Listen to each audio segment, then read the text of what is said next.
नमस्कार दोस्तों and welcome to our channel. I hope सब अच्छे होंगे। तो आज हम स्टार्ट कर रहे हैं भारत का प्राचीन इतिहास यानी कि एंशियंट हिस्ट्री ऑफ इंडिया। बहुत ही आसान तरीके से हम देखेंगे और ये सारे ही हैंड रिटन नोट्स आपके रहेंगे।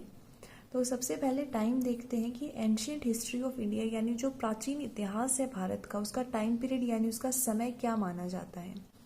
तो इसका एक एवरेज समय लिया गया है, वो भी हम आगे देखेंगे किस हिसाब से लिया गया है। तो इसका टाइम पीरियड माना जाता है 2500 बीसी से लेकर के 712 एडी तक। तो ये बीसी और एडी क्या है, तो यहाँ पे आपने सुना होगा जीसस क्रिस्ट को। तो जो जीसस क्राइस्ट हैं, इनको क्रिस्ट भी कहते हैं कई, तो ये मान लो जीरो है। तो जीरो का मतलब क्या है कि इस जीरो में बर्थ हुआ है जीसस क्राइस्ट का। अब यहाँ पे जीरो में उनका बर्थ हुआ है, तो उनके जन्म से पहले यानी before birth of Jesus Christ जो है बीसी माना जाता है, और आफ्टर जो बर्थ ऑफ यहाँ पे कह सकते हो, या फिर at time of Jesus Christ, जिस समय जन्म हो चुका था वहां से लेकर के आगे जब तक वो जिए हैं और उससे आगे भी, अब इसको एडी कहा जाता है, जिसे आप एनो डोमिनी भी कहते हैं। और एडी जो है इसको कई जगह सीई यानी कॉमन एरा भी लिखा जाता है, और बीसी को हम लिख सकते हैं बीसीई यानी बिफोर कॉमन एरा। तो ये हमारा कॉन्सेप्ट है बीसी और एडी का। तो 2500 बीसी का मतलब ये है कि जब जीसस क्राइस्ट का जन्म हुआ उससे 2500 साल पहले की बात है ये। और 1712 एडी का मतलब ये हुआ कि इनके जन्म से लेकर के 1712 साल बाद तक, यानी इनके जन्म के बाद 712 एडी तक, ये है इसका मतलब। तो ये प्राचीन इतिहास जो है भारत का, उसका टाइम पीरियड हो गया है। तो इसके अंदर कई अलग अलग सब टॉपिक्स हैं, जिसमें आज हम जो टॉपिक स्टार्ट कर रहे हैं वो रहेगा हमारा सिंधु घाटी सभ्यता यानी इंडस वैली सिविलाइजेशन। अब ये जो है ये आपका प्राचीन इतिहास का एक हिस्सा है, यानी एंशियंट हिस्ट्री का हिस्सा है। तो इसकी शुरुआत ही जो है 2500 बीसी से लेके 1750 बीसी तक है, यानी इतना टाइम पीरियड आपका माना जाता है इंडस वैली सिविलाइजेशन का। तो अब दोनों ही बीसी है, यानी इस समय जो है जीसस क्राइस्ट का जन्म नहीं हुआ था, उनके जन्म से 2500 साल पहले और 1750 साल जो है पहले की ही ये बात है। ठीक है, तो इंडस वैली सिविलाइजेशन, सिंधु घाटी सभ्यता, इसको शुरू करते हैं। अब ये जो सिंधु घाटी सभ्यता है, इसका जो टाइम पीरियड है ये किस हिसाब से लिया गया है वो देख लेते हैं। तो कुछ इंपॉर्टेंट यहाँ पे व्यक्ति रहे हैं हमारे भारत के इतिहास के अंदर, जैसे कि जॉन मार्शल, डीपी अग्रवाल और रॉबर्ट कार्बन 14। तो ये जो कार्बन 14 है इस नाम से प्रसिद्ध है, ये तीन ऐसे व्यक्ति हैं। इनके अकॉर्डिंग जो आपकी सिंधु घाटी सभ्यता है इसका टाइम पीरियड क्या है वो आपको पता होना चाहिए, पेपर में आता है ये। तो सबसे पहले जो जॉन मार्शल हैं, इनके अकॉर्डिंग जो टाइम पीरियड है सिंधु घाटी सभ्यता का वो है 3250 बीसी से लेके 2700 बीसी तक। और जब डीपी अग्रवाल की बात करते हैं तो इनका टाइम पीरियड इन्होंने कंसिडर किया है इंडस वैली सिविलाइजेशन का 2350 बीसी से लेकर 1750 बीसी तक। लेकिन जब कार्बन 14 की यानी C14 की जब हम बात करते हैं तो इनके अकॉर्डिंग टाइम पीरियड है 2300 बीसी से लेके 1700 बीसी तक। अब तीनों ही इंपॉर्टेंट पर्सन रहे हैं, तीनों ने अलग अलग टाइम पीरियड दिया। तो किया क्या, इन तीनों का एक एवरेज सा बनाया और इंडस वैली सिविलाइजेशन को एक यहाँ पे एवरेज टाइम पीरियड लेके यहाँ पे रख दिया गया। जैसे कि यहाँ पे 2500 की यहाँ पे बात की गई है, तो यहाँ पे सबने अलग अलग टाइम पीरियड दिए थे। तो 2500 को शुरू में कंसिडर कर लिया, और जब यहाँ पे देखा गया तो यहाँ पे ये माना गया कि ये जो आपको लेना है, कंसिडर करना है, वो आपका आ जाएगा 1750 बीसी। तो ये टाइम पीरियड भी याद रखना है, और इन तीनों के अकॉर्डिंग जो टाइम है सिंधु घाटी सभ्यता का वो भी आपको याद रखना है। तो ऐसे रख सकते हो J for John Marshall J32, 3 से हो जाएगा 3250 और 2 से हो जाएगा 2700 बीसी। ठीक है, उसके बाद डीपी अग्रवाल का आप रख सकते हो D21, 2 से स्टार्ट होगा 2350 बीसी और 1 से हो जाएगा 1750 बीसी। ये वाला आप ऐसे ही रख सकते हैं याद। तो ये हमारा टाइम पीरियड हो गया जो आपको याद रखना है। इसके बाद हम कुछ नाम देखेंगे जो हमारी इंडस वैली सिविलाइजेशन के पढ़े थे, और इनके पीछे क्या लॉजिक है, क्यों ये नाम पढ़े थे, वो भी जानना बहुत जरूरी है। तो आपने नाम अक्सर सुने होंगे कि इंडस वैली सिविलाइजेशन को आप हड़प्पा सभ्यता, सरस्वती सभ्यता, सिंधु सभ्यता, प्रथम नगरीय सभ्यता कांस्य युगीन सभ्यता के नाम से जानते हैं। लेकिन ऐसा क्यों है, क्यों पड़े ये इनके नाम, वो मैं बताती हूँ अभी आपको। सबसे पहले हड़प्पा सभ्यता इसका नाम क्यों पड़ा, क्योंकि जो फर्स्ट जो साइट, पहला जो स्थल खोजा गया था सिंधु सभ्यता का, वो हड़प्पा ही था, इसीलिए उसका नाम रख दिया गया हड़प्पा सभ्यता। फिर जब बात आई सरस्वती सभ्यता की, तो ये जो है इसका जो लॉजिक है वो थोड़ा बाद में निकल के आता है, क्योंकि जब लगभग 1400 स्थल अब ये जो खोजे जा चुके हैं, जब इनको देखा गया तो इसके अंदर 1100 जो स्थल हैं, 1100 जो साइट्स हैं, वो सरस्वती नदी के किनारे पाई गई हैं। इसी वजह से इसका नाम सरस्वती सभ्यता भी पड़ गया। फिर सिंधु सभ्यता क्यों पड़ा, क्योंकि जो शुरू में जो लगभग 40-50 जो स्थल, जो शुरू में जो साइट्स मिली थी, वो सिंधु नदी के किनारे मिली थी, इसी कारण इसका सिंधु सभ्यता यानी इंडस सिविलाइजेशन इसका नाम पड़ गया। फिर प्रथम नगरीय सभ्यता क्यों पड़ा, क्योंकि ये फर्स्ट सिविलाइजेशन थी जिसमें ये देखा गया था नगर बसे हुए थे, जो अर्बन थे, डेवलप थे, तो ये पहली ऐसी सभ्यता पाई गई, इसी वजह से इसका नाम प्रथम नगरीय सभ्यता पड़ गया। फिर बात करते हैं कांस्य युगीन सभ्यता की। कांस्य का अर्थ होता है ब्रॉन्ज, तो इसके अंदर ब्रॉन्ज जो है इसका इस्तेमाल किया जाता था, इसी वजह से कांस्य युगीन सभ्यता इसको कहने लगे। और इसी के टाइम जो है मेसोपोटामिया सभ्यता, तो ये जो मेसोपोटामिया है और साथ में जो चाइनीज है, तो ये इंपॉर्टेंट है आपके लिए, पूछी जाती हैं कि जो आपकी इंडस वैली सिविलाइजेशन है इसके साथ साथ और कौन सी सिविलाइजेशन थी, तो एक है मेसोपोटामिया जो कॉपर एज थी, और साथ में ही जो आपकी चाइनीज है वो भी इसके साथ की सिविलाइजेशन है। इसके बाद एक इम्पॉर्टेंट पॉइंट ये आता है कि John Marshall was the first scholar to use the term Indus civilisation. जो जॉन मार्शल थे ये पहले व्यक्ति थे जिन्होंने इंडस सिविलाइजेशन यानी सिंधु सभ्यता जो शब्द है उसका इस्तेमाल किया था। आगे देखते हैं अब हमारे और इम्पोर्टेंट कुछ फैक्टर्स हैं, कुछ फैक्ट्स हैं, और आर्कोलॉजिकल किस तरीके से आपको सोर्सेज मिलते गए वो हम आगे देखते हैं।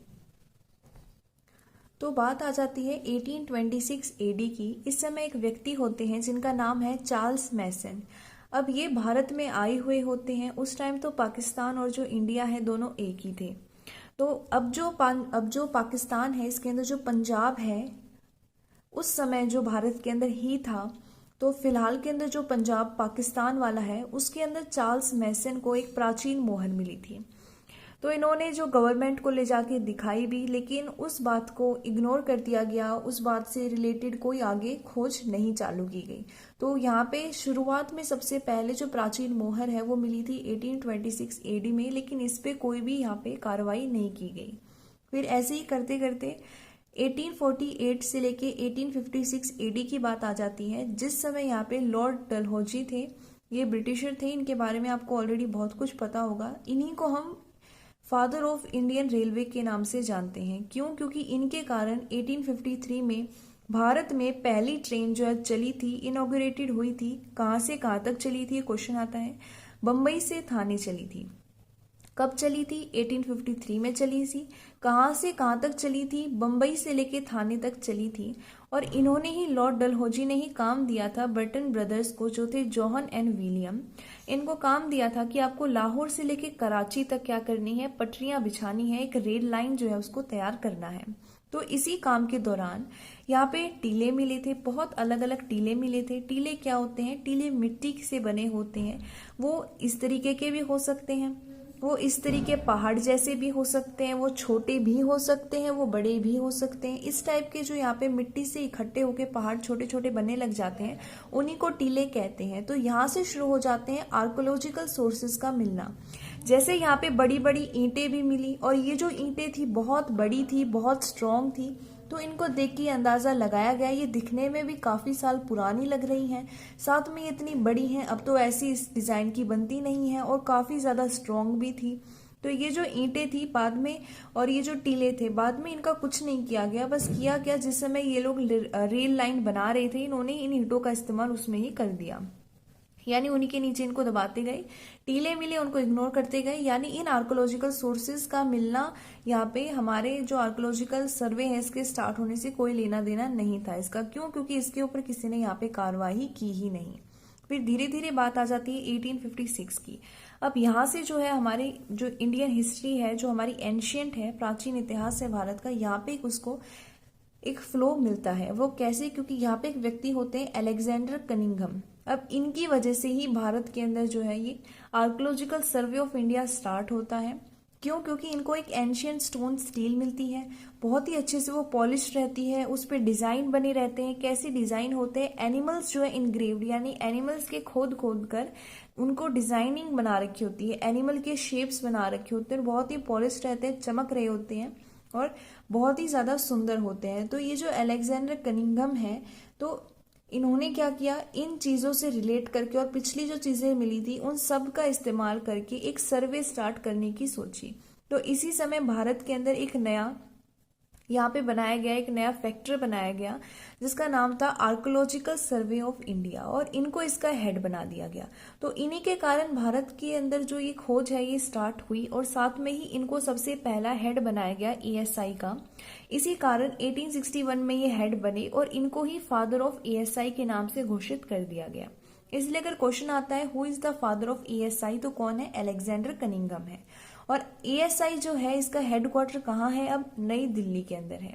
फिर ऐसे ही बात आ जाती है, देखो यहाँ पे शुरू तो हो गया एएसआई, यहाँ पे शुरुआत हो गई, तो इनको जो है इतनी ही यहाँ पे खोज ये कर पाए, इससे ज्यादा इनको कुछ नई चीजें मिली नहीं।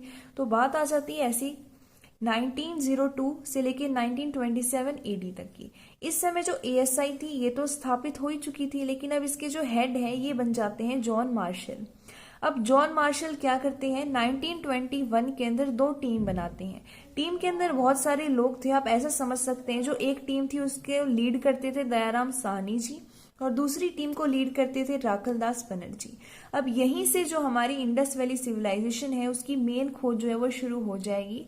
तो जो सब कुछ मेन शुरू हुआ है ये किसके अंडर हुआ है? जॉन मार्शल के अंडर हुआ है। इन्होंने ही दो टीमें बनाई, आप ऐसा सोच सकते हैं। इनके पीछे और कई लोग थे, लेकिन इन सब लोगों को जो लीड कर रहे थे वो दयाराम साहनी थे और दूसरे थे राखलदास बनर्जी। इसीलिए ऐसे कहते हैं इनके दो टीम मेंबर्स कौन थे? दयाराम साहनी और राखलदास बनर्जी। अब हम देखते हैं किस तरीके से इसका विस्तार हुआ है, क्या क्या खोजा गया है और किस तरीके से ये फैली हुई सभ्यता है। तो अब बात आ चुकी है 1949 की। तो इस समय जो है भारत की आज़ादी तक लगभग 40 साइट्स यानी 40 स्थलों की और खोज की जा चुकी थी। और ये जो 40 स्थल हैं, शुरू में जितने भी ये साइट्स मिल रही थी, जितने भी स्थल मिल रहे थे, ये लगभग हमें सिंधु नदी के किनारे मिल रहे थे। इसी कारण मैंने आपको बताया भी था कि हमारी सिविलाइजेशन का नाम पड़ चुका था सिंधु, यहाँ पे सभ्यता, यानी सिंधु यानी इंडस सिविलाइजेशन। लेकिन अगर आप आज की बात करते हैं तो लगभग 1400 जो साइट्स हैं, जो स्थल हैं, वो डिस्कवर हो चुके हैं, खोजे जा चुके हैं। अब इसका विस्तार देखते हैं, ये इंपॉर्टेंट है हमारे लिए।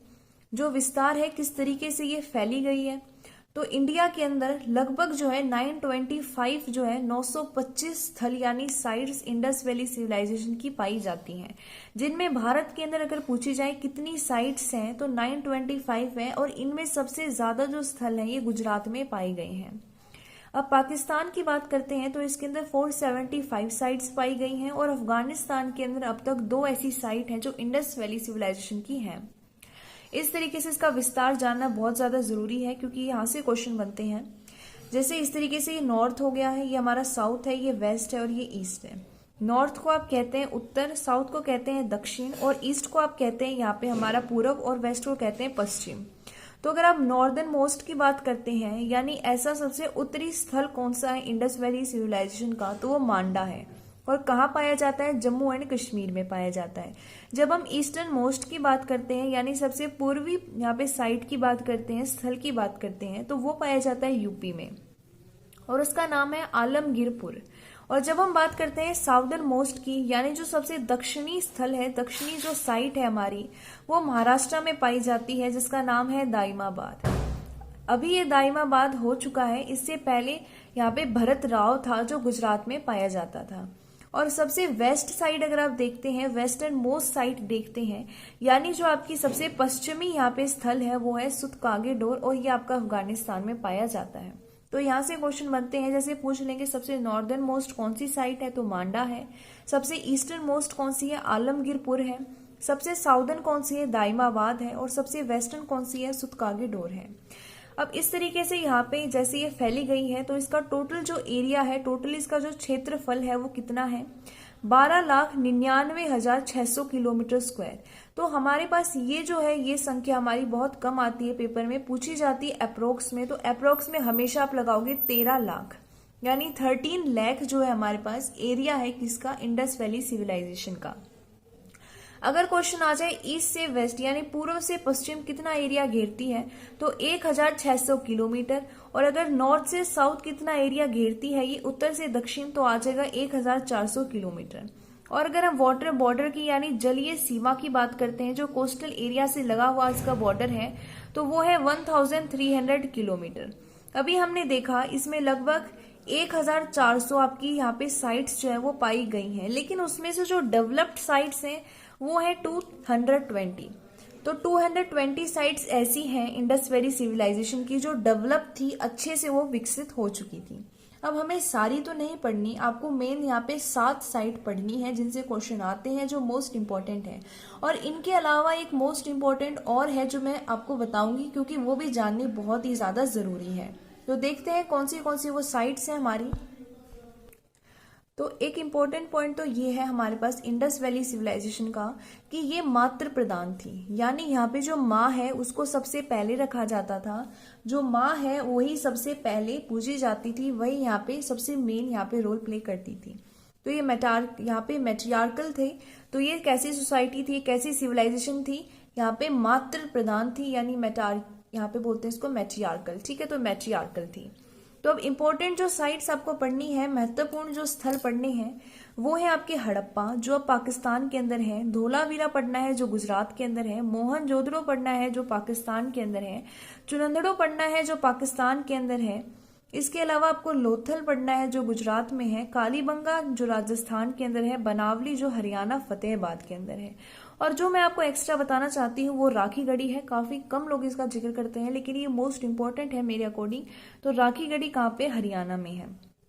तो ये वाली 7 तो हम पढ़ेंगे ही पढ़ेंगे। इसके अलावा एक राखी गढ़ी है, ये मोस्ट इंपॉर्टेंट साइट का ही हिस्सा है, इसको भी हम पढ़ेंगे। ठीक है, तो ये हमारे पास आज की वीडियो थी। नेक्स्ट वीडियो में ये जो मैंने आपको 8 यहाँ पे इंपॉर्टेंट साइट्स के नाम बताए हैं, इनके बारे में हम जानेंगे। यहाँ से क्वेश्चन आते हैं, अगली वीडियो इन्हीं के ऊपर रहेगी आपकी, किस तरीके से क्या क्या इनमें पाया गया है, कब ये खोजे गए हैं, क्या इनके इंपॉर्टेंट फैक्टर थे, क्या यहाँ पे मिला था, क्या इनके बारे में किसी ने कुछ कहा है, क्या इंपॉर्टेंट स्टेटमेंट रही है, ये सारी A to Z चीजें हम आगे नेक्स्ट वीडियो में कवर करने वाले हैं। तो आज के लिए इतना ही, आप रिवीजन करते रहिए। धन्यवाद।